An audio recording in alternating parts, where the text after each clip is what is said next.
expertise de Luciano Mega e Matheus Milânio. Eu gosto da Fórmula 1, eu entendo um pouco da Fórmula 1, mas eu não sei o fundo como eu sei do futsal, como eu sei do futebol. Que aí eu consigo encaixar a transmissão, eu consigo botar o meu jeito de narrar. Agora, a Fórmula 1, eu me perco bastante, porque é diferente tu narrar o futebol do que tu narrar a Fórmula 1. Sim. O momento que tu vai colocar a entonação mais forte, no futebol tu sabe que é quando acontece uma coisa interessante, um chute, uma defesa, uma falta, um pênalti. Agora na Fórmula 1, quando acontece ultrapassagem, quando é o momento certo, porque tu tem que distinguir qual é os carros que estão disputando, e não é fácil, para mim não é fácil transmitir a Fórmula 1. É legal, é bom, porque a Fórmula 1 é um esporte que eu sou apaixonado também, tanto quanto futebol, mas para mim não é fácil, porque eu não entendo tanto quanto vocês dois. Mas aquela final era 2020 ou 21 aquilo? 20 era, né? 20, acho que foi o Hamilton e Verstappen, foi 20. Que foi na última corrida, né? E na última volta da última corrida. Aquilo foi espetacular, cara. Foi fantástico.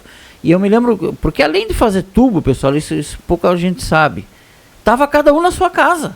Exatamente. Além de ser tubo. Então tinha até um certo delay. E isso que nos atrapalhou muito. Foi isso que a gente decidiu parar com os tubos no canal. Porque começou a qualidade a ficar prejudicada, né? A gente acabava um passando por cima do outro. Enfim.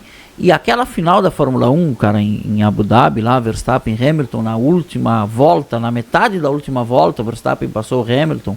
Aquilo foi sensacional, assim, e tu foi brilhante ali, cara. Obrigado, Luciano.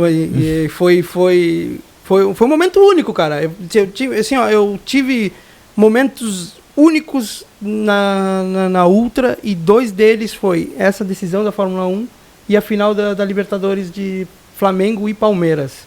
Foram dois momentos únicos que eu tive na minha carreira como narrador, e aconteceu na Ultra. Foram dois momentos fantásticos. E aquela transmissão da Fórmula 1, eu estava mais nervoso do que o normal, porque acho que foi era a primeira vez que a gente estava transmitindo, eram as primeiras vezes que a gente estava transmitindo, claro, a gente transmitiu todo ano, mas é a primeira vez que estou transmitindo uma decisão de Fórmula 1, sabe? Nunca me imaginei, mas também lá na época do videogame, eu também narrava o Felipe Piloto ultrapassando todo mundo e ganhando a corrida. Claro que ali eu estava focado apenas num carro, não em 20.